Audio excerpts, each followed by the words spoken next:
जय गुरु जी। शुक्राना गुरु जी। सारी संगत का शुक्राना।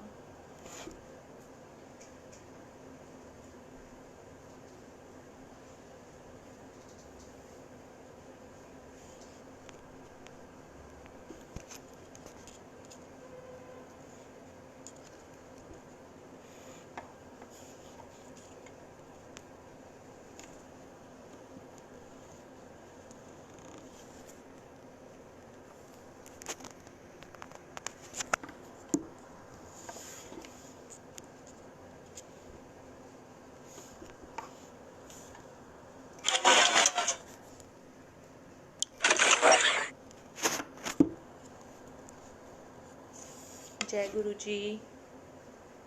आवाज आ रही है आपको मेरी?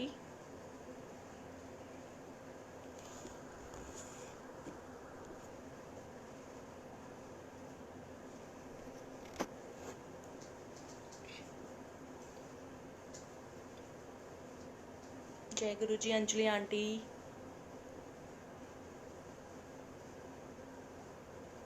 जय गुरु जी। कशिश जुनेजा अंकल।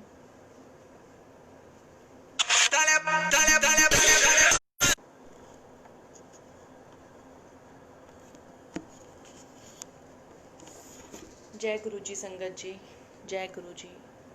सबसे पहले तो देवेंद्र अंकल, अविशा आंटी और अंजलि आंटी का शुक्राना कि उन्होंने मुझे ये सत्संग बख्शा। आज ये मेरा पहला सत्संग है। संगत जी, कोई गलती हो तो उसके लिए माफ़ कर देना।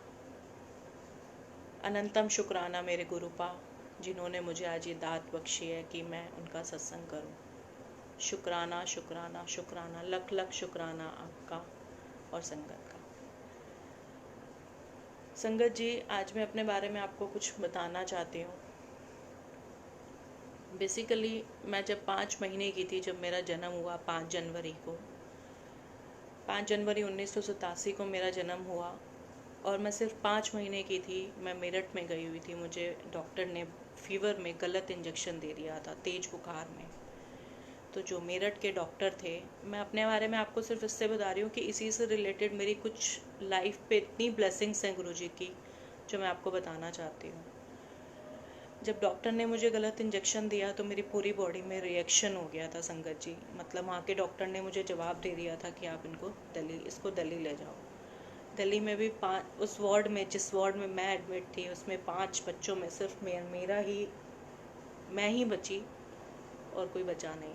मेरी पूरी बॉडी रिकवर होगी, लेकिन मेरे पैर रिकवर नहीं हुए। उन घर वालों को लगा कि नई रिएक्शन ठीक हो गया है, बच्चा धीरे धीरे कवर कर जाएगा। लेकिन जब बच्चा जैसे 10 महीने का, 12 महीने, 1 साल का होता है, वो खड़ा होना सीखता है, वो चलना सीखता है, मैं नहीं कर पाई।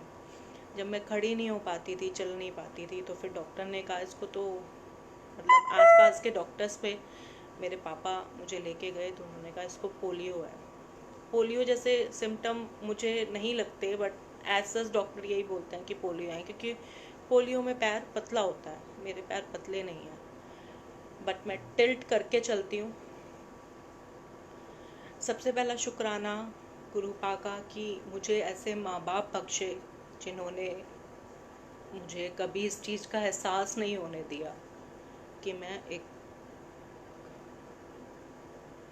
मतलब मेरे साथ कोई प्रॉब्लम है। मेरे पापा ने मुझे ऐसे इतनी जगह दिखाया संगत जी, हर जगह जहाँ उन्होंने बताया, जहाँ उन्हें किसी ने छोटी से छोटी दवाई भी उन्होंने मुझे बोली तो वो भी वो लेके गए। एट लास्ट मुझे जयपुर में मेरा ट्रीटमेंट हुआ डॉक्टर PK सेठी, जिनका इलाज सुधा चंद्रा का भी उन्होंने ही किया है। तो उनके थ्रू मेरे काफ़ी ऑपरेशन हुए हैं, 8-9 ऑपरेशन हुए हैं संगत जी, जिनकी वजह से आज मैं अपने पापा की, गुरु जी की कृपा से मैं यहाँ खड़ी हूँ। मैं गाड़ी चला सकती हूँ विदाउट हैंडीकैप। गाड़ी के बिना मैं ड्राइव करती हूँ। मैंने 8-10 साल जॉब भी करी है। तो शुक्राना गुरु जी कि मेरे माँ बाप, मेरा परिवार ऐसा बख्शा कि मुझे आज तक इस चीज़ का कभी एहसास नहीं होने दिया कि मेरे पैर नहीं है या मैं प्रॉब्लम में हूँ। नॉर्मल लाइफ की तरह मैं नहीं जी सकती, लेकिन कमी भी नहीं रखी कृपा ने। शुक्राना शुक्राना शुक्राना गुरु जी। ये थी मेरी एक छोटी सी 5 मिनट की मैं ब्रीफ की मेरे साथ क्या मेन प्रॉब्लम है। अब मैं आपको बताती हूँ संगत जी। मेरे मतलब 2008 में मैंने नौकरी करनी शुरू करी। मैंने सॉफ्टवेयर इंजीनियरिंग की हुई है। मैं मार्केटिंग डिपार्टमेंट में जॉब करती थी। तो पास ही में मेरे एक शॉप थी मेरी फ्रेंड की, मानसी की। मैं उसके वहाँ जाती थी शॉपिंग करने, मतलब गारमेंट की शॉप थी वो। तो एक दिन फर्स्ट टाइम मैं उसके वहाँ एंटर हुई तो मैंने एकदम गुरुजी का स्वरूप देखा। मैं नहीं जानती थी। तो जैसे ही मैं एंटर हुई मैं गुरुजी के स्वरूप को देखने लगी। संगत जी, मैंने शुरू से ही 12 मतलब मैं 12th क्लास में थी तब से ही मैंने मंडे के फास्ट रखे हैं हमेशा से। और मतलब 16 सोमवार भी रखे हैं। मंडे के फास्ट मैंने कभी नहीं छोड़े। अब नहीं रखती, शादी के बाद भी कुछ सालों तक रखे हैं। उसके बाद क्या हुआ, मैं जैसे ही एंटर हुई तो गुरुजी का स्वरूप को मैं ऐसे देखने लगी। मैंने उससे पूछा, मैंने कहा मानसी ये कौन है? तो कहती है हमारे गुरुजी हैं। मैंने उससे ज़्यादा उनसे कुछ नहीं पूछा, पर ऐसे ही देखती रही। मतलब मुझे ऐसा लगा कि मुझे कोई पावर, मुझे कोई फील ऐसा हो रहा है कि जैसे वो मुझे कुछ देख रहे हैं और कुछ कहना चाहते हैं। मैं कुछ नहीं बोली, मैं शॉपिंग करती गई और मैं उधर देखती गई। ऐसे ही तीसरे चौथे दिन मैं उसकी शॉप पे जाती थी और गुरुजी को देखती थी। वो मुझे बोलती थी कि तेरे से तो कोई भी शादी कर लेगा, इतनी प्यारी सी है।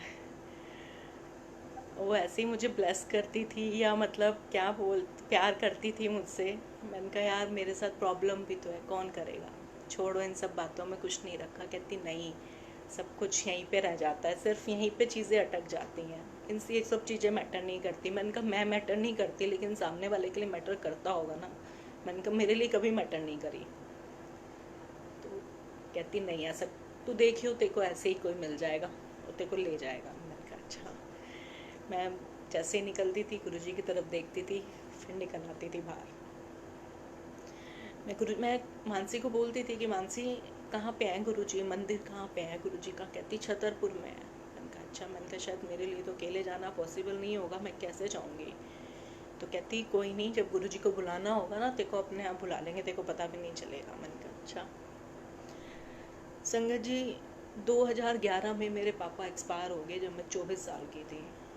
मतलब उन्होंने बेइंतहा कोशिश करी मेरी शादी की, कि मतलब कोई लड़का मिल जाए। कोई ऐसा लड़का भी उन्होंने देखना चाहा कि मतलब होता है ना कि भाई कोई गरीब मिल जाए तो मतलब मैं बेटी को, लेकिन ठीक ठाक मिल जाए पैरों से। तो मेरे पापा ने एक प्रॉपर्टी भी ले रखी थी, मतलब इसी पर्पज़ से कि मतलब अगर कोई तुझे अपनाना चाहेगा तो उसी के बिहाफ पे मतलब तेरी शादी कर दूंगा। बट मैं उन पापा को बोलती थी कि पापा अगर कोई मुझे दिल से अपनाएगा तो ठीक है, नहीं तो मैं बिना शादी के भी रह सकती हूँ। मैं इंडिपेंडेंट हूँ, मुझे कोई ऐसी ज़रूरत नहीं है।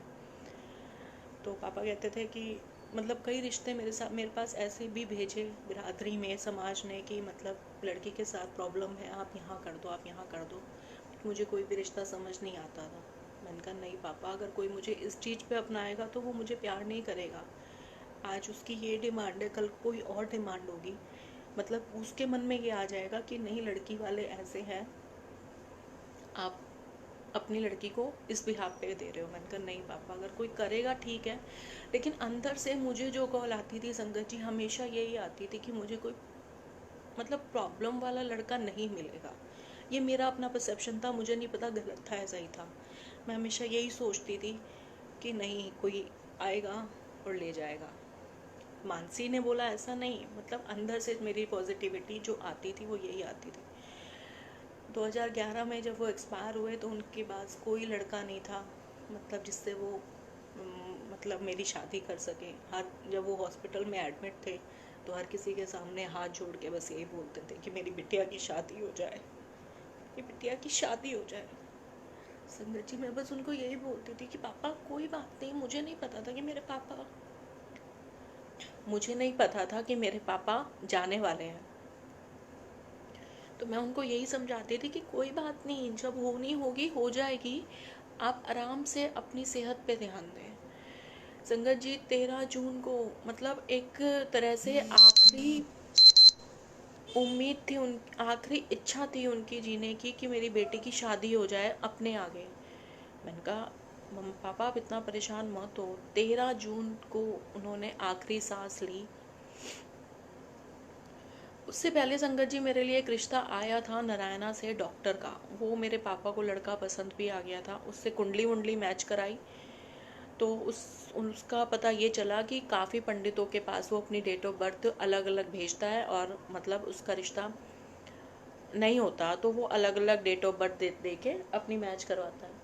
तो पर उससे भी मेरा कैंसिल हो गया। उस दिन जब वो रिश्ता मेरा कैंसिल हुआ तब मेरे पापा ने बोला कि अब बेटा मैं तेरी शादी नहीं देख पाऊंगा, तेरे ताऊजी ही तेरी शादी कर देंगे। मैंने कहा नहीं, ऐसा क्यों बोल रहे हो आप, जो होगा वो हो अच्छा होगा, आप परेशान मत हो।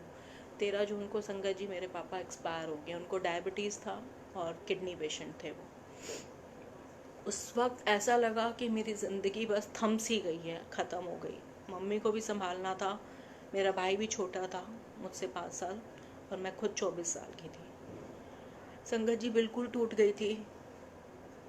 कैसे तैसे करके मतलब मैंने अपने आप को संभाला। जहाँ से मैं अपने स्लीपर लेती थी C4F में, वहाँ पे भी गुरुजी को वो मानते थे। गुरुजी को वो मानते हैं। तो जैसे ही मैं उनके पास गई, एक अंकल थे वहाँ पे, तो वो मुझे कहते कि बेटा क्या मतलब क्या करती हो तुम। मैंने कहा मैं जॉब करती हूँ अंकल, ऐसे ऐसे। और कहते मतलब क्या हो गया था तुम्हारे पैरों में। मैंने कहा अंकल कुछ नहीं, बस डॉक्टर ने फीवर में गलत इंजेक्शन दे दिया था। तो कहते हैं आप शादी वादी नहीं कर रहे हैं। मैंने कहा अंकल जब होनी होगी हो जाएगी। उनके वहाँ पे भी गुरुजी का स्वरूप था। तो मैंने कहा गुरुजी जब कराएंगे करा देंगे, नहीं कराएंगे कोई बात नहीं, जॉब कर रही हूँ, खुश रह लूँगी। अंकल ने कहा मेरे को अपना नाम दे और अपना मतलब बायोडेटा दे, मैं मंदिर में लिखवाता हूँ, किसी मंदिर में। हमारे यहाँ पे काफ़ी मंदिर हैं, मैं तेरा नाम पता वहाँ पे लिखवाता हूँ, मेरे पास रिश्ता जैसे ही आएगा। मैंने कहा अंकल इतने ज़्यादा धोखे हैं, कहाँ कराओगे। कहते बेटा दे ना, तू इतना पॉजिटिव, गुरुजी कराएंगे ना। मैंने कहा ठीक है अंकल लिख लो। अंकल ने भी एक दो बताए, पर बात नहीं बनी।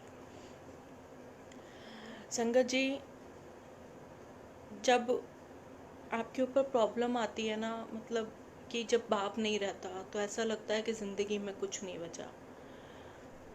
उस वक्त मेरे हालात ऐसे थे कि एक तो पैरों से भी प्रॉब्लम में थी। मैंने अपने आप को इतना संभाला, इतना संभाला। मानसी की शॉप पे जाती थी, गुरुजी को देखती थी, पता नहीं क्या हिम्मत आती थी, फिर उठ खड़ होके तो नहीं मम्मा को संभालना है, नहीं मिलेगा नहीं करूँगी। इन लोगों ने मतलब मेरे घर वालों ने काफ़ी जोर लगाए। मैंने जीवन साथी पे भी अपनी प्रोफाइल बनाई कि क्योंकि मेरी मम्मी काफ़ी डिप्रेस हो गई थी कि मेरी बेटी की शादी नहीं हो रही। मैंने कहा कोई बात नहीं। संगत जी गुरुजी की ऐसी ऐसी ब्लेसिंग्स है ना, आप यकीन नहीं मानोगे। 2013 में मेरा ऑफिस चेंज हुआ, उसी कंपनी में ऑफिस चेंज हुआ दूसरी जगह। जनवरी में हमारा ऑफिस चेंज हुआ और फरवरी में 14 फरवरी को एक लड़के ने मुझे आके बोला कि मैं तुमसे शादी करना चाहता हूँ। संगत जी मैं हैरान, मैंने कहा शायद ये मुझसे मजाक कर रहा है। मैंने कहा क्या हो गया है। प्रदीप वर्मा नाम है उसका, प्रदीप वर्मा, सुनार है वो। मैंने कहा क्या हो गया, मजाक के लिए मैं ही बची हूँ। तो कहता नहीं मैं सच में तुमसे शादी करना चाहता हूँ। मतलब ऐसे ही हम ग्रुप चैट में बात होती थी हमारी, 1-1.5 महीने पहले ही बात हुई है। सच ना मैं जानती थी उसको ना मैं वो इंटरनेशनल मार्केटिंग में था, मैं डोमेस्टिक मार्केटिंग में थी। टाइमिंग भी अलग अलग थी, मेरी 10 to 6 थी, उसकी 8 to मॉर्निंग थी, मॉर्निंग 4 AM। तो आवाज़ आ रही है ना आपको। तो उसमें उसने मेरे को 14 फेब को बोला। उसने कहा नहीं मैंने अपनी फैमिली में भी तुम्हारे लिए बात कर ली है कि आप। मैंने कहा तुम्हें मेरी प्रॉब्लम दिख रही है, क्या प्रॉब्लम है। मैंने कहा ये प्यार प्यार। मेरे को यकीन ही नहीं हो रहा था संगत जी कि ऐसा भी मेरे साथ हो सकता है। जय गुरु जी, मुझे माफ़ कर देना अगर मैं थोड़ी भी इमोशनल हो रही हूँ तो। संगत जी जब उसने मुझे बोला तो मुझे विश्वास नहीं हुआ। मैंने कंपनी में अपनी HR से, मेरी बेस्ट फ्रेंड से मैंने डिस्कस किया। मैंने कहा यार पता नहीं इसको क्या मजाक सोच रही है। कहता नहीं मैंने अपने घर में भी आपके लिए बात कर ली है, और कि मुझे ऐसे ऐसे एक लड़की पसंद है। उसके लिए कानपुर से बिलोंग करता है बेसिकली वो लड़का, MBA है, MBA। तो मैंने कहा नहीं, तुम्हारे अगर तुम एक्सेप्ट कर रहे हो तो तुम्हारी फैमिली को प्रॉब्लम होगी, और वैसे भी ये प्यार इश्क मोहब्बत सिर्फ कुछ ही सालों तक रहता है, बाद में मेरी प्रॉब्लम जो है वो बढ़ेगी, घटेगी नहीं। संगत जी आप बिलीव नहीं करोगे, 14 फेब को उसने मेरे को प्रपोज किया, 24 फरवरी को मैंने तभी 15 या 16 फरवरी को अपने घर में ये ऑप्शन रखा कि एक लड़का है मुझसे शादी करना चाहता है। तो और मतलब सबसे पहला क्वेश्चन मेरे मम्मी का, मेरे ताऊजी का यही था कि ठीक है वो लड़का। मैंने कहा हाँ वो ठीक है। मैंने कहा मेरा भी दिल गवाही नहीं दे रहा इस चीज़ के लिए, क्योंकि मेरा प्यार नहीं है, मेरी लव मैरिज नहीं है। आप लोगों को ठीक लगता है, आपके कुछ क्वेश्चंस हैं, आपके कुछ डाउट्स हैं, आप क्लियर करो। आपको ठीक लगता है तो ही मेरी शादी करना, वरना मना कर देना।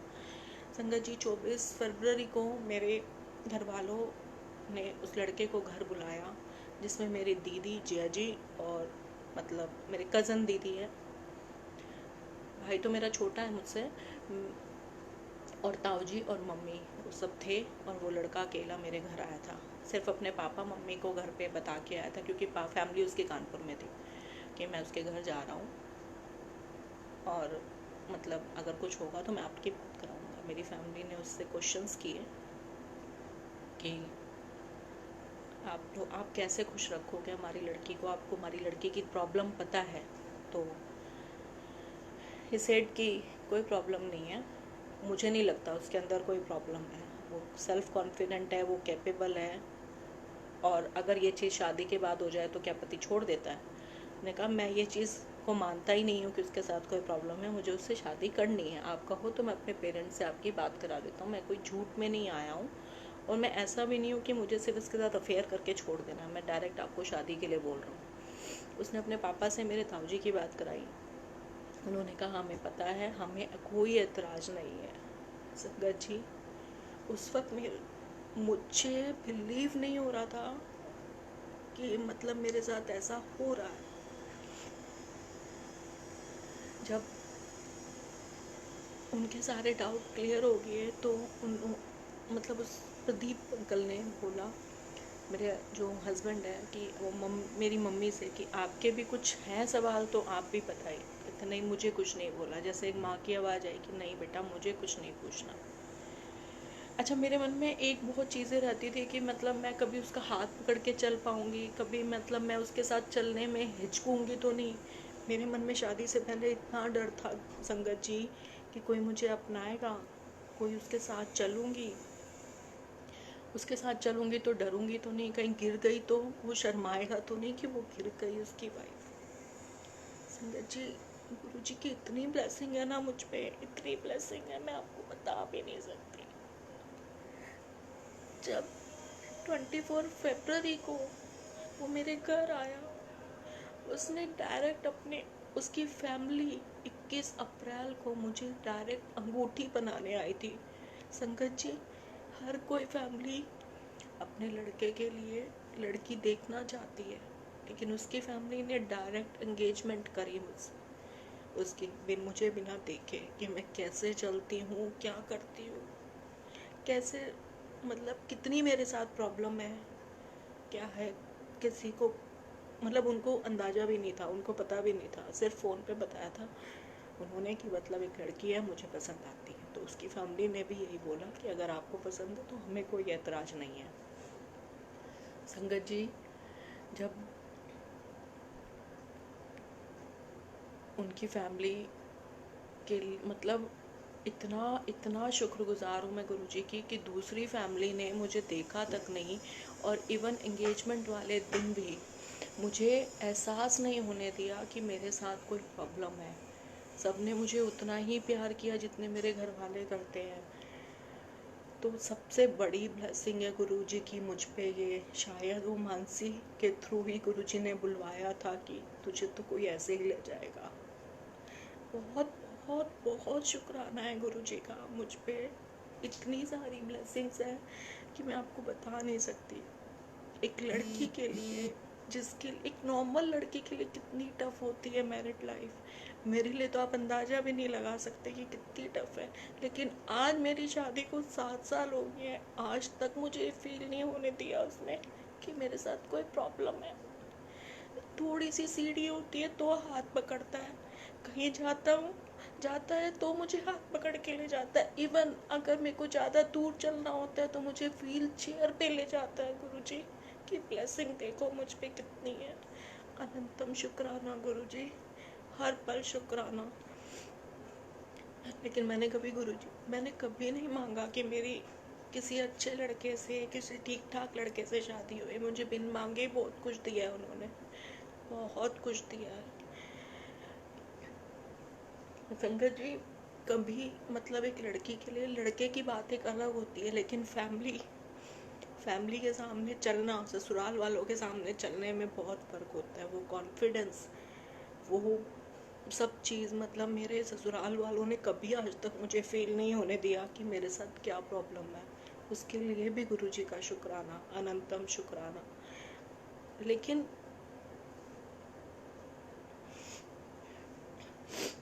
आज जो भी मैं सत्संग कर रही हूँ, पता नहीं गुरुजी मेरे कौन से कर्म कटवा रहे हैं।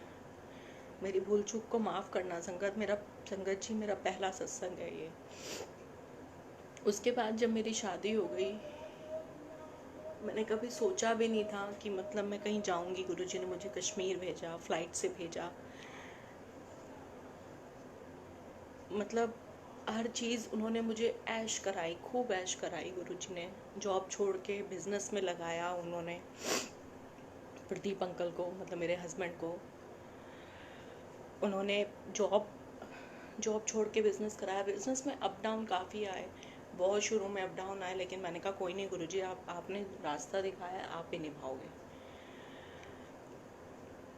संगत जी, जब एक लड़की के लिए प्रेगनेंसी बहुत बड़ी चीज़ होती है। अच्छा, फिर क्या हुआ मैं आपको बीच में बताना भूल गई।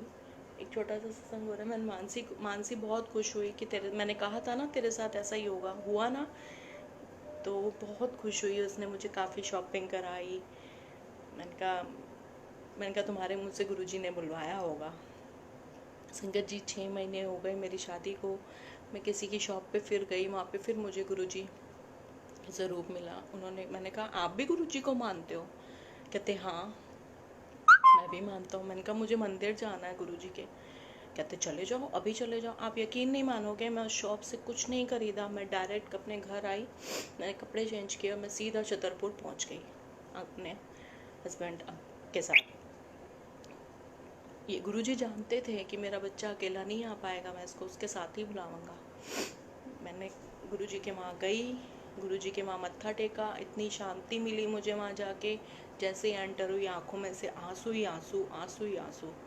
वहाँ पे मुझे किसी ने चलने नहीं दिया संगत जी, मुझे वहीं पे व्हीलचेयर से बिठाया, सारे दर्शन कराए, समाधि के वहाँ पे भी कराए, लंगर प्रसाद खाया। जैसे ही मैं बाहर आई, वहाँ पे एक आंटी मुझे मिली। आंटी ने मुझे गले लगाया और मुझे बोलती है कि देखियो तू कितने राज रजेगी, तू हर चीज़ तेरे पास होगी, जो कुछ सोचा भी नहीं होगा ना तुझे, वो भी तेरे पास होगा। मैंने कहा जय गुरुजी आंटी, और ये सुनते ही मेरे आंखों में आंसू आ गए। संगत जी, मैंने कभी हिम्मत नहीं हारी, कभी नहीं हिम्मत हारी। मेरे पापा आ गए, तब मुझे लगा था कि मेरी ज़िंदगी ख़त्म हो गई है। लेकिन जब तक मेरे पापा मेरे पीछे थे ना, 9-10 ऑपरेशन, उसके अलावा भी बहुत जगह मेरा ट्रीटमेंट हुआ। हर ऑपरेशन के बाद उठ के चलना, 2.5 महीने का प्लास्टर रहा है संगत जी मैंने कभी हिम्मत नहीं हारी। मेरे पापा हमेशा मुझे यही बोलते थे कि मेरी बेटी नहीं, मेरा बेटा है, मेरा गुरूर है। मैंने कभी उनके गुरूर को कम नहीं होने दिया संगत जी। उन्होंने मुझे लव मैरिज के लिए मना किया था कि मैं नहीं करूँगा, मैंने कभी नहीं करूँ। मैंने उनके सामने कोई लड़का नहीं रखा। एंड में वो मुझे बोलते रहे कि लव मैरिज कर ले बेटा, कोई लड़का है तो बता दे। मैंने कहा अब नहीं, अब कहाँ से लाऊँ। आपने जब मुझे परमिशन ही नहीं दी थी। उनकी आज वो होते ना, वो देखते कि उनको कैसा दामाद मिला है, उनकी सारी दुख दर्द खत्म हो जाते संगत जी। वो फरिश्ता भेजा है गुरुजी ने मेरे लिए, हाथों पे रखता है मुझे। संगत जी, मुझे कभी एहसास नहीं होने देता किसी भी चीज़ का। मैं जिस चीज़ को हाथ रखती हूँ, मुझ में अभी भी बहुत कमी है, मैं कई बार उससे लड़ जाती हूँ, झगड़ जाती हूँ। गुरुजी मुझे इस चीज़ के लिए क्षमा करना। मुझे आज मैं इस सत्संग में सिर्फ एक ही चीज़ मांगूंगी कि मुझे सब्र दें, मुझे संतोष दें और मुझे हर हाल में उसका साथ देने की शक्ति दें। गुरुजी मुझे बस बख्शे कि मेरा मन बिल्कुल ऐसा हो जाए कि मुझे उसका, जैसे कभी कभी बिजनेस में अपना हो जाता है तो मैं उस पर उसको डांटती हूँ, कुछ कहती हूँ, मतलब ऐसा नहीं बहुत डांटती हूँ, कुछ गलत कहती हूँ, लेकिन मुझे वो बोल के भी बुरा लगता है कि यार उसने अपनी पूरी ज़िंदगी मेरे ऊपर कुर्बान कर दी, मैं क्यों बोलती हूँ उसको। मुझे सद्बुद्धि दें गुरुजी, अभी भी मुझ में बहुत कमियाँ हैं, मुझे वो सुधारनी है और गुरुजी ही उसे बख्शेंगे, मुझे बख्शेंगे गुरुजी। बहुत चेंज किया है मैंने अपने आप को, बहुत गुस्सा था मेरे अंदर बहुत, लेकिन गुरुजी ने वो आधे से भी कम कर दिया है, शुक्राना गुरुजी। इसके बाद मैं जब उसकी शादी के 6 महीने बाद शॉप पे गई तो मैंने कहा मुझे गुरुजी के मंदिर जाना है, मैं वहाँ आंटी से मिली। उसके बाद वहाँ पे अगली बार फिर मैं गई तो मुझे वहाँ पे गुरुजी का लॉकेट दिया, मतलब कि आप ये रखो, और 2-3 आंटियों ने मेरे हाथ को ऐसे पकड़ा, कहते आपको, आप इतनी प्यारी हो, आपको गुरुजी हमेशा खुश रखें। गले लगाया, मुझे प्यार किया 2-3 आंटी ने कि गुरुजी आपको अच्छी हेल्थ दे, वेल्थ दे, आप हमेशा खुश रहें। गुरुजी ही बोलते हैं, गुरुजी ही बुलवाते हैं, जय गुरुजी, शुक्राना गुरुजी। उसके बाद संगत जी, हर एक लड़की के लिए शादी एक पहला पार्ट होता है, दूसरा पार्ट होता है उसका माँ बनना, जो नॉर्मल लड़की के लिए भी प्रेगनेंसी बहुत टफ होती है, मेरे लिए तो बात ही अलग थी। मतलब मेरे लिए संगत जी इतना चल पाना भी बहुत है कि अगर मैं 100 मीटर भी चल लेती हूँ मैं थक जाती हूँ, मैं नहीं चल पाती। तो मेरा क्या था, मैं गाड़ी से ही जाती थी, गाड़ी से ही आती थी, गाड़ी खड़ी करी, अपना अंदर आ गई, मतलब पैदल या पब्लिक ट्रांसपोर्ट में यूज़ नहीं कर सकती। बट कोई नहीं, जैसी लाइफ है खुश रहो, गुरुजी ने दी है, इतनी प्यारी लाइफ दी है, एक चीज़ ली है तो 1000 चीज़ें मुझे बख्शी हैं, अनंतम शुक्राना मेरे गुरु का। इसके लिए फिर अब क्या हुआ, 2013 में मेरी शादी हुई, 2 साल बाद मतलब सबका, मतलब मेरे फैमिली इन लॉज का भी हुआ कि बेटा, मतलब फैमिली प्लानिंग ये वो। मैं बहुत डरती थी कि मैं बेबी कैसे कंसीव करूँगी, कैसे मेरा प्रेगनेंसी का पार्ट निकलेगा। तो संगत जी मैंने कंसीव भी किया 2015 में, और मेरी डिलीवरी डेट थी 2016 जुलाई में, 17 जुलाई की मेरी डेट थी। उस मैंने जब कंसीव किया तो सब यही मुझे बोलते थे कि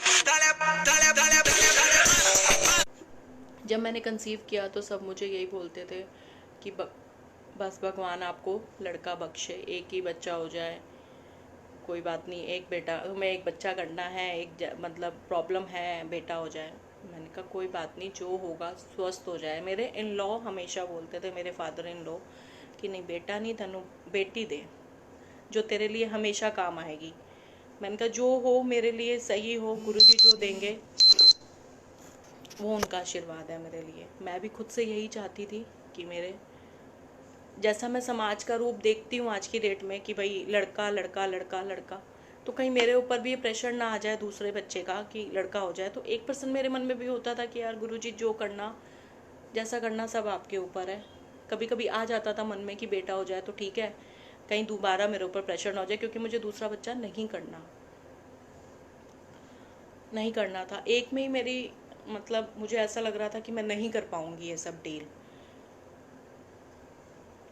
संगत जी जब मैं प्रेग्नेंट हुई, आप यकीन नहीं मानोगे, मुझे एक ना कभी वॉमिटिंग आई, ना मुझे कभी चलने में प्रॉब्लम हुई, ना मैं कभी ऐसे ही इमरजेंसी में कभी एडमिट हुई। मेरा नॉर्मल 8 मंथ आराम से निकले। ऐसा जैसे मैं टिल्ट ऐसे करके चलती हूँ तो लास्ट के मंथ में मुझे थोड़ा सा प्रॉब्लम हुई। तो शुरू में ही मेरी डॉक्टर ने मुझे बोल दिया था कि बेटा आप सिजेरियन ही होगा आपका। तो 8 मंथ जब हुआ तो मैंने कहा, कंप्लीट हुआ तो मैंने कहा अब आप ऑपरेशन कर दो मेरा। सिजेरियन हुई मेरे बहुत प्यारी सी बेटी हुई संगत जी, जिसके लिए मैं गुरुजी की शुक्राना 1000 बार करती हूँ। आज मेरी बेटी 4 साल की है, वो मेरी इतनी हेल्प करती है संगत जी, मैं बता नहीं सकती। मतलब 4 साल का बच्चा आप कहोगे क्या हेल्प करेगा। वो मुझे कभी उसने आज तक ये नहीं बोला कि मम्मा मुझे गोदी ले लो, मम्मा मुझे पानी दे दो, मम्मा मुझे ये दे दो, कुछ नहीं संगत जी। वो इतनी ब्लेसिंग के साथ गुरुजी ने दी है ना, इतनी समझदार। बस उस पर ब्लेसिंग बनाए रखें गुरु पाप ने। इसके लिए भी अनंतम शुक्राना क्या बेटा करता होगा जो बेटी मेरी करती। शुक्राना शुक्राना शुक्राना गुरुजी। बहुत प्यारी सी बेटी उन्होंने मुझे बख्शी। आज वो 4 साल की है। प्रेगनेंसी का पार्ट कैसे गुजरा मुझे नहीं पता, ना मुझे कभी कोई प्रॉब्लम हुई ना कुछ हुआ। संगत जी, मैं एक बहुत ही सेल्फ कॉन्फिडेंस लड़की हूँ, जिसके अंदर मतलब मैंने कभी अपने इस चीज़ को हावी नहीं होने दिया, और उसमें मेरे गुरुजी ने मेरा साथ दिया। मैं रेगुलर जाती हूँ गुरुजी के मंदिर में। अब तो खैर कोविड की वजह से काफ़ी टाइम हो गया है, बंद ही है बड़ा मंदिर, लेकिन हर महीने जब भी मुझे गुरुजी बुलाते हैं मैं जाती हूँ। मेरे साथ कुछ चीज़ें ऐसी हुई हैं कि अब मैं बोल देती हूँ यहाँ पे, मुझे नहीं पता किसी को बुरा लगेगा या अच्छा लगेगा। एक्चुअली मेरे जो इन लॉज हैं वो कानपुर में हैं, और मेरे जो हस्बैंड का बिज़नेस है वो दिल्ली में है। वो एक आईटी कंपनी रन करते हैं, जैसा मैंने आपको बताया शादी के बाद उन्होंने बिज़नेस ओपन किया। तो फ्रीलांसर वो बिज़नेस करते हैं, वेबसाइट प्रमोशन एंड ऑल का। उसके बाद क्या हुआ कि मैं गई यहाँ पे, दिल्ली में रेंट पे थी, 6 महीने में रेंट पे रही। उधर से भी खाली करा लिया, दोबारा मैंने रेंट पे लिया, उधर से भी खाली करा लिया। तो मेरी मम्मी ने मुझे बोला कि बेटा यहाँ पे हमारे यहाँ है ऊपर फर्स्ट फ्लोर, आप यहाँ पे रह लो। मैंने कहा ठीक है, मैं रेनोवेट करा के रहूँगी, ऐसे तो मैं यहाँ नहीं रहूँगी। मैंने रेनोवेट कराया, मैं 2-3 साल यहाँ पे रही। 2017 में मतलब मेरी बेटी भी यहीं पे हुई है मेरे मायके में। मैंने खुद से रेनोवेट करा के खुद से रही। 2017 में मेरे भाई की शादी हुई, तो मैंने अपने भाई से ये कहा कि मतलब मुझे यहाँ पे, मैं ऊपर एक फ्लोर बना देती हूँ, तो आप यहाँ, मैं यहाँ रह सकती हूँ कि मतलब मैं अगर आपको एक फ्लोर बना के दे दूँ तो मैं यहाँ रह सकती हूँ, मेरा भी टाइम कट जाएगा, मेरे साथ भी जो प्रॉब्लम्स हैं वो डील हो जाएंगी। तो उसने कहा हाँ कोई बात नहीं। मैंने कहा कोई बात नहीं, तुम अपनी एक बार होने वाली वाइफ से एक बार डिस्कस कर लो कि मैं यहाँ रह सकती हूँ अगर मैं एक फ्लोर आपको बना के दे दूँ। कहता ठीक है, मैं एक बार पूछ के आपको बताता हूँ। मैंने कहा ठीक है, कल तक जब भी मन होगा बता देना। तो उसने कहा ठीक है, हाँ उसने बोला है आप बना लो और रह लो। मैंने कहा ठीक है। तो मैंने उसको बोला संगत जी, मैंने उसके लिए फ्लोर बनाया 2017 में। उसकी शादी थी मई में, तो मैंने फरवरी से शुरू किया। मैंने 3 महीने में उसका ये फ्लोर बना के कंप्लीट किया। 31 मई को उसकी शादी थी। अच्छे से रहने लगे, सब कुछ सही था, लेकिन एज सच मतलब फैमिली इश्यूज़ होने लगे। तो उन्होंने मुझे, मतलब जो मेरी भाभी हैं, उन्होंने कहा कि आप मतलब यहाँ से कहीं और ले लो, आपके रहने से कुछ इश्यूज़ हैं। एज सच जो भी होती हैं, ननन भाभी सास जो भी है, हो सकता है होते हों या उसको मेरे रहने से कोई हो। मैं ये नहीं, मैं किसी की कुछ नहीं बोलूँगी, बस गुरुजी की बख्श ये बताऊँगी कि गुरुजी ने मुझे बख्शा है और संभाला है, बहुत संभाला है। मैंने काफ़ी रेंट पे भी ढूंढा, रेंट पे उन लोगों ने जाने नहीं दिया। अभी मेरी शादी को 7 साल हुए हैं। लास्ट ईयर गुरुजी ने मुझे ब्लेस किया, मेरा नया फ्लैट नवंबर में उन्होंने मुझे ब्लेस किया। और संगत जी, जिस वक्त उन्होंने मुझे फ्लैट दिया उस वक्त मेरे बिज़नेस की इतनी अच्छी हालात नहीं थे। मतलब 4 नवंबर को मैंने फ़ाइनल किया। उसके बाद मैंने सब कुछ गुरुजी पे छोड़ा हुआ है, अभी भी छोड़ा हुआ है कि वही उन्होंने दिलाया वही करेंगे। कोई बात नहीं, परेशान हो जाती हूँ कभी कभी कि कैसे होगा क्या होगा, पर कोई नहीं। मेरी मम्मा ने भी मेरी इसमें बहुत हेल्प करी है, बहुत शुक्रगुजार हूँ उनकी। भगवान उनको गुरुजी उनको अच्छी हेल्थ दें, अच्छी वेल्थ दें, हमेशा उनको खुश रखें। मैं चाहती हूँ मेरे यहाँ से जाने से अगर उनकी गृहस्थी अच्छी होती है तो गुरुजी उनको बख्शें। बस मेरे को यहाँ से जाने का कोई दुख नहीं है। बस एक ही था कि अगर ऐसा था तो शायद मैं नहीं बनाती, पर इसमें भी गुरुजी की कोई मर्जी होगी कि शायद मेरी बेटी पल गई यहाँ पे, बड़ी हो गई, वो 4 साल की हो गई है, तो गुरुजी ने मेरा समय यहाँ निकलवाना था, वो निकलवा दिया अच्छे से। नवंबर 4 को जब मैंने फ़ाइनल किया, उसके बाद मतलब मैंने गुरुजी को बोल दिया, मैंने कहा फ़ाइनल करा दिया, अब आप देख लेना।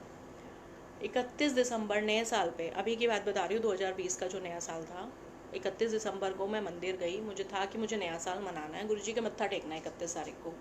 मैं मंदिर गई, वहाँ पे 4-5 बजे के आसपास पहुँची। अंदर पहुँचते पहुँचते मुझे 5:30-6 बज गए थे। तो मैं जो ऊपर मंदिर जहाँ सीढ़ियाँ चढ़ते हैं मैं वहाँ चढ़ी, मैं वहाँ बैठी और मैं वहाँ बैठ के रोने लगी बहुत तेज तेज, मतलब आंखों में से आंसू आ गए। मैं एक दीदी को अपनी दीदी को भी लेके गई थी, अपनी मम्मी को भी लेके गई थी।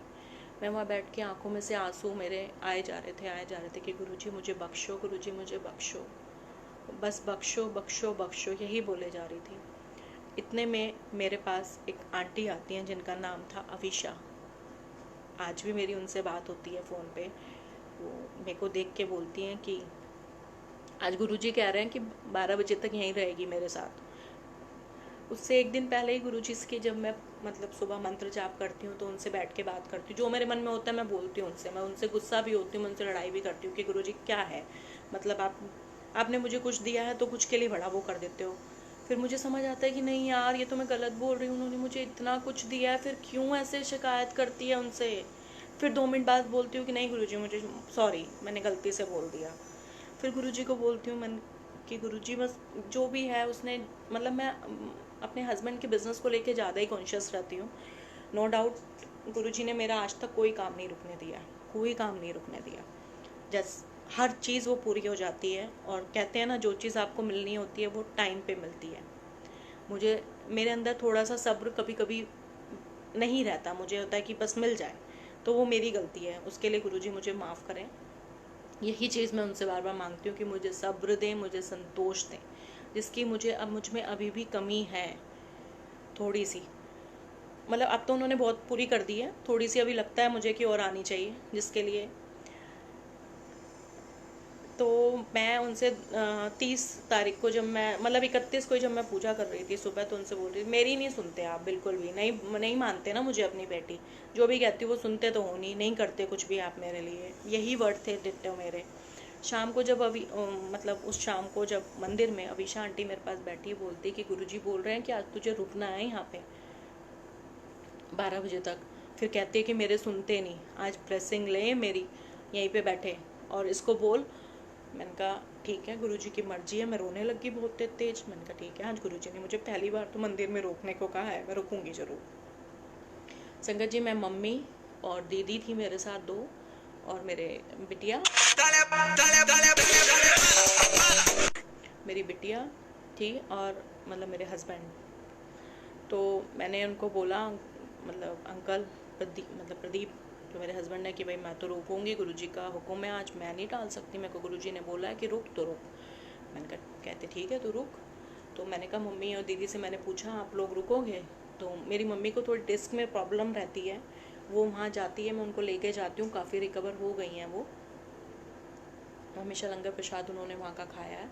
तो वो कहती बेटा मैं बैठ नहीं पाऊँगी ज़्यादा देर, और मेरे पैर में भी आज थोड़ा दर्द है। तो जो मेरे हस्बैंड हैं उनको वापस छोड़ने आए छतरपुर से जनकपुरी जनकपुरी से छोड़ के फिर दोबारा वहाँ पे गए, वो 10 बजे के करीब दोबारा पहुँचे। जब मैं वहाँ अकेले मेरी सिस्टर की बेटी मेरे साथ रुकी कि मैं रुकती हूँ मासी आपके साथ। मैंने कहा ठीक है, वो भी गुरुजी को बहुत मानती है। तो जब मैं वहाँ बैठी थी तो फिर वो मेरे पास आई अविशा आंटी कि अब बैठी है तो ये मत सोचियो कि अभी पूरी कर देंगे, गुरुजी ने बोला है कि उसको बोल सब्र रखें, 15 जनवरी के बाद काम बनेगा इसका। मेरे मन में जो इच्छा थी वो उन्होंने जान ली कि क्या दिक्कत है इसको। संगत जी, जिस वक्त मैंने वो फ्लैट लिया मेरी हालात नहीं थे लेने के, मतलब पर मैं ये भी नहीं चाहती थी कि मेरे वजह से मेरे घर वाले दुखी रहें। तो प्रेशर बहुत ज़्यादा था कि मतलब मुझे ऐसा लगता था कि मैं किसी की शांति में भंग हो रहा है मेरी वजह से। एक लड़की हूँ तो मुझे यही लगता था कि नहीं, मेरा ये मायका है और मेरी यहाँ पे जितना समय कटना था वो कट गया, बस गुरुजी मुझे निकाल दो। लेकिन गुरुजी का शुक्राना है कि उन्होंने मुझे कहीं किराए पे नहीं भटकने दिया, दिलवाया मुझे अपना फ्लैट उन्होंने। तो जब मैं उनसे 31 दिसंबर को झगड़ के गई तो उन्होंने मुझे वहाँ जवाब दिया कि बैठ जा, आप यहाँ पे सब कुछ हो जाएगा। यकीन मानिए संगत जी, 13 जनवरी की लोहड़ी थी, मेरा एक क्लाइंट बाहर से आया और उन्होंने वो मुझे कॉन्ट्रैक्ट दिया। 15 जनवरी को वो मेरा काम हुआ, इसके लिए अनंतम शुक्राना। जब वो कॉन्ट्रैक्ट फाइनल हुआ, मैंने सबसे पहले गुरुजी को बोला कि मुझे माफ़ कर दो आप, मैं आपसे लड़ती बहुत हूँ सबसे पहले, अभी भी मैं लड़ती हूँ उनसे। कभी भी हो जाता है ना मुझे कि मैंने कहा क्या हुआ, आप मेरे को बिल्कुल अभी तक बेटी नहीं बना पाए, और जबकि मैं खुद से जानती हूँ कि उनकी कितनी ब्लेसिंग्स हैं मुझ पे। फिर भी लड़ने लग जाती हूँ, लेकिन मेरे मन में जो होता है मैं उनके सामने बोलती हूँ। रोती हूँ, कभी कभी बहुत रोती हूँ अकेले बैठ के। इसलिए नहीं रोती कि उन्होंने मुझे कुछ दिया नहीं है, इसलिए रोती हूँ कि संगत जी, जिस लड़के ने मेरा साथ दिया है, मैं उसका शायद उस शिद्दत से, उस सब्र से कभी कभी बहुत झगड़ा कर लेती हूँ, जो नहीं करना। मतलब झगड़ा इन द सेंस कि मुझे नहीं बोलना होता, मैं गुस्से में बोल देती हूँ, फिर मुझे रियलाइज़ होता है कि नहीं, ये गलत है।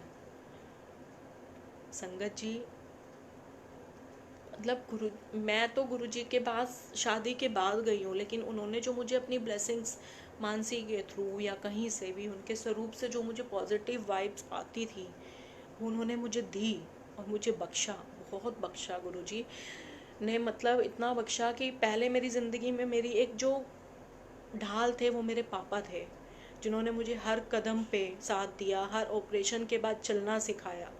हर ऑपरेशन के बाद मतलब एक शरीर ऐंठ जाता है संगत जी, लेकिन मैंने उसको रिकवर किया।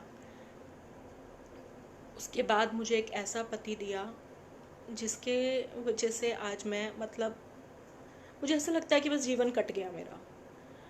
गुरु जी बस उसको अच्छी हेल्थ दे, उसको बख्शे, वो जो भी करे मैं उसका, वो दिन कहे तो मैं दिन कहूँ, वो रात कहे तो मैं रात कहूँ, ऐसी दात दे मुझे। उसका दिल से साथ देना चाहती हूँ मैं। उसकी बहुत रिस्पेक्ट करती हूँ कि उसने अपना जीवन कुर्बान किया है मेरे लिए। संगत जी, अच्छे अच्छे देखे हैं मैंने जो साथ नहीं देते, लेकिन उसने मुझे देख के मेरा साथ दिया है। कभी मुझे एहसास नहीं होने दिया। आज भी जब मैं मंदिर में जाती हूँ ना, बहुत से लोग मुझे, बहुत सी आंटियाँ अंकल मुझे कहते हैं बहुत ब्लेस्ड किया है गुरुजी ने आपको। मैं कहती हूँ गुरुजी का अनंतम शुक्राना है, अनंतम शुक्राना। मेरी बेटी 4 साल की है, गुरुजी गुरुजी गुरुजी कहते हुए चलती है। इनफैक्ट कभी कभी गुरुजी के आगे बैठ के रोने लग जाते हैं कि मुझे आपके पास आना है गुरुजी, मुझे ले चलो गुरुजी, बुला लो गुरुजी अपने मंदिर में, कब खुलेगा मंदिर। 4 साल की है बस वो। मैं जब उदास बैठती हूँ तो मुझे बोलती है क्या हुआ मम्मा, गुरुजी की याद आ रही है? मैंने कहा हाँ, गुरुजी की याद आ रही है। इतना बोलती है वो गुरुजी को, मतलब रात को गुरुजी को प्रणाम करेगी, गुड नाइट गुरुजी। मतलब उस पर गुरुजी ने अभी से अपनी इतनी ब्लेसिंग दी है कि वो गुरुजी के बिना कुछ भी पिएगी, कुछ भी खाएगी, सबसे पहले गुरुजी को, गुरुजी खा लो, गुरुजी पी लो। ये ब्लेसिंग्स हैं गुरुजी की। हमारे कहने से, हमारे करने से कुछ नहीं होता, सब कुछ उनकी मर्जी से होता है। मेरे ऊपर आप देख सकते हो कि मेरे ऊपर क्या ब्लेसिंग है उनकी। संगत जी, कहना आसान है लेकिन निभाना बहुत मुश्किल है। ये गुरुजी की ब्लेसिंग है कि आज वो मेरे साथ है, उसकी फैमिली मेरे साथ है। एक ऐसा परिवार उन्होंने मुझे दिया कि जिसका लख लख लख शुक्राना कि उन्होंने मुझे यहाँ से यहाँ खड़ा किया है। 7 साल हो गए मेरी शादी को, कोई मेरे इस चीज़ को लेके कभी कुछ नहीं हुआ कि मतलब आप चल नहीं सकते, आप ले नहीं सकते। संगत जी, अगर मैं एक गिलास पानी भी लेके किसी को देती हूँ तो मैं ऐसे हाथ छोड़ के, मतलब मुझे कुछ कुछ टच करके चलना पड़ता है। आपको शायद मुझे देख के नहीं लग रहा होगा कि मेरे साथ कोई प्रॉब्लम है, लेकिन है प्रॉब्लम। इसके आगे मैं क्या बोलूँ, मुझे कुछ समझ नहीं आ रहा। बस गुरुजी मुझे माफ़ करें, कुछ गलतियाँ हैं, मुझे बख्शे, मुझे सब्र दे, संतोष दे और मेरी फैमिली को बुरी नज़र से बचाएं। अपना हमेशा आशीष हमारे पे बनाए रखें। मैं अब गुरुजी से कुछ नहीं मांगती। मुझे पता है मैं कुछ मांगूंगी तो वो दे देंगे, लेकिन वो मेरे लिए अच्छा नहीं होगा। मैंने गुरुजी से नहीं मांगा ना, तो उन्होंने मुझे दिया, इतना अच्छा लड़का दिया कि अनंतम शुक्राना है। बहुत अच्छा लड़का दिया है, मतलब मैं जितनी तारीफ़ करूँ उतनी कम। मेरे परिवार को भी ऐसे रखता है जैसे उसकी खुद की फैमिली है, लेकिन उसकी बस मैं यही चाहती हूँ कि मैं उसका साथ दूँ। अभी भी बहुत सारी, कई बार अप डाउन्स आते हैं, बिज़नेस में तो अप डाउन आते रहते हैं। एक बिज़नेस ही मेरे लाइफ का वो है कि मैं उसी चीज़ पे मेरी उसकी होती है। यकीन मानिए संगत जी, आज तक मतलब मैं उसके साथ कहीं भी गई हूँ, उसको कभी ऑकवर्ड फील नहीं होता मेरे हाथ पकड़ के चलने में, मुझे व्हील चेयर पर घुमाने में। मतलब उसने प्रेगनेंसी एक ऐसे साए की तरह निकाली है ना, मेरा हाथ पकड़ के 8 महीने, कि मैं मतलब वॉशरूम तक भी जाती थी तो मेरा हाथ पकड़ के जाता था। संगत जी, कोई नहीं कर सकता। शायद गुरुजी ने वो जॉब छोड़ के बिज़नेस इसीलिए कराया कि मेरा ये टाइम निकल जाए।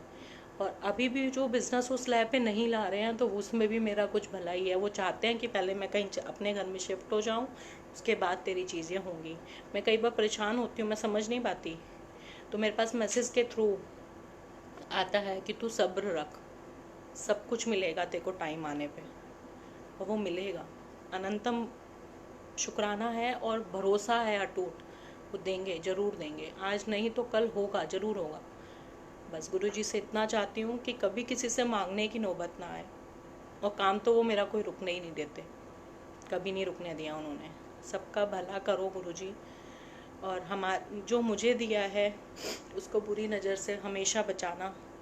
नज़र तो आप लगने ही नहीं दोगे जब आपने दिया है, तो उसके लिए भी शुक्राना है। माफ़ करना कुछ गलत बोला संगत जी। मेरे पास इससे ज़्यादा कुछ, मतलब क्या बोलूँ, आप खुद ही समझ गए होंगे कि अब मेरे ऊपर क्या ब्लेसिंग्स हैं उनकी, और कितना, मतलब शब्दों में बयान नहीं कर सकती मैं उनकी महिमा। मैं थोड़ा सा भी परेशान होती हूँ ना, मैं उनसे बोलती हूँ कि मैंने कहा गुरुजी मेरे से ये हो गया। मैं उसको भी कभी गुस्सा हो जाती हूँ तो नहीं गुरुजी मुझे माफ़ कर दो, मैंने उसको ऐसे बोल दिया। संगत जी, एक जिगरा चाहिए। ये जो उसने किया है ना, मेरा साथ निभाने का निश्चय हर कोई नहीं कर सकता, और ये मेरे गुरुजी की ब्लेसिंग है कि उन्होंने मुझे ऐसा इंसान बख्शा है जो मेरे साथ हर पल खड़ा है। हर मुझे परेशान नहीं देख सकता, वो किसी भी हालत में नहीं देख सकता। सब गुरुजी की ब्लेसिंग है, सब गुरुजी की कृपा है मुझ पे। जिस वक्त मानसी मुझे बोलती थी ना, मैं हंस के टाल देती थी ये बात। कहती तुझे क्या लगता है कोई तेरे पैर देखेगा, तेरे इस फेस पे से ही नहीं हटा पाएगा वो अपनी नज़रें। मैंने कहा यार ऐसा नहीं होता, ज़िंदगी फेस से नहीं चलती ना, ज़िंदगी तो पैरों से चलती है। मैं तो किसी के भी, मैं अपना ही नहीं कर सकती, मैं उसका क्या करूँगी। कहती नहीं, तू देखियो। संगत जी, आज मानसी यहाँ पे नहीं है, उसने अपनी शॉप रजौरी में कर ली है, लेकिन मैं अभी आज भी उसको बहुत याद करती हूँ, बहुत, कि मेरी लाइफ में गुरुजी का स्वरूप सबसे पहले मैंने उसी की शॉप पे देखा था। और दूसरी शॉप पे जब मैं अपनी शादी के बाद गई थी तो गुरुजी ने मुझे अपने जोड़े के साथ ही मंदिर बुलाया था कि अब आ जा। बहुत बार मंदिर गई गुरुजी के यहाँ, कभी मुझे दिक्कत नहीं होने दी उन्होंने। जैसे ही गाड़ी से उतरती थी, शटल सेवा मेरे सामने होती थी, मुझे अच्छे से दर्शन होते थे। हमेशा मैंने अच्छे से लंगर प्रसाद खाया। जो कोई देखता था मुझे खुश होता था कि कितनी ब्लेस्ड है गुरुजी की, कितनी ब्लेसिंग है इस पर। इसके लिए अनंतम शुक्राना, अनंतम शुक्राना। आज मेरा ये पहला सत्संग है गुरु का। कोई गलती हो मुझसे माफ़ कर देना संगत जी। और आज भी जब एक दिन मैं बहुत परेशान थी, बहुत परेशान थी, अभी 1-1.5 महीने पहले की बात है, तो कुछ हो गया था ऐसा ही। तो मैंने अभिषा आंटी को फ़ोन किया। मैंने कहा यार फिर गुरुजी मेरे से नाराज़ हो गए हैं, मुझे लगता है पता नहीं, जैसे मेरे को कभी बोलते हैं कि, कभी तो बोलते हैं मेरी बिटिया, और कभी ऐसा लगता है कि बिल्कुल ख्याल नहीं आता। तो वो मुझे समझाती है कि नहीं ऐसा नहीं है, तू, बेटियों को तो गुरुजी वैसे भी बहुत प्यार करते हैं, तू तो वैसे ही इतनी ब्लेस्ड की हुई है उन्होंने तुझे, वो तेरे को हमेशा हर पल तेरे नाल जोड़े हैं, तू बोल तो सही। संगत जी, आप बिलीव नहीं करोगे, जो उनको शाम को बोलती हूँ वो मुझे सुबह मैसेज करवा देते हैं। मैं जैसे ही बोलती हूँ मेरे पास मैसेज आ जाता है कि तू ये बोल रही थी। अब मैं आपको कल ही की बात बताऊँ, कल मैंने शाम को पूजा करते हुए उनको बोला कि मैंने कहा गुरुजी पता नहीं कुछ हो जाता है, मैं नेगेटिव हो जाती हूँ बहुत ज़्यादा। जैसे ही बोलती हूँ गुरुजी का सुबह पॉजिटिव रहा कर, मुझे पता है तू कुछ किसी का गलत नहीं करती, मैं सबको देख रहा हूँ, तू बस अपना काम क्या करा कर, चुप रहा कर बिल्कुल। गुरुजी जैसे मैं बोलती हूँ वैसे ही मेरे पास वो मैसेज आ जाते हैं। मैं बस हर हाल में उनका शुक्राना करना चाहती हूँ। आज जो मुझे उन्होंने सत्संग की, संगत जी माफ़ी चाहती हूँ अगर मुझसे कोई गलती हो गई हो तो। जय गुरु जी, शुक्राना गुरु जी, अनंतम शुक्राना, अनंतम शुक्राना, अनंतम शुक्राना। सबका भला करना गुरु जी, सबको बख्शना, हमारी दुर्मत ले लो गुरु जी, अपनी गुरमत दे दो, बस मैं यही चाहती हूँ। और मुझे तो सद्बुद्धि दो गुरु जी, मुझ में भी बहुत कमियाँ जो मुझे सुधारनी है। मैं अपना अच्छे से जीवन, आपने इतना सुंदर जीवन दिया है मुझे, मैं उसको अच्छे से चलाऊँ, उसको साथ दूँ, यही मैं अपने लिए मांगती हूँ। कोई भी गलती हो उसको क्षमा करना। संगत जी हाथ जोड़ के माफ़ी मांगती हूँ, अगर कोई गलती है तो क्षमा करना। शुक्राना, शुक्राना, शुक्राना। जय गुरु जी।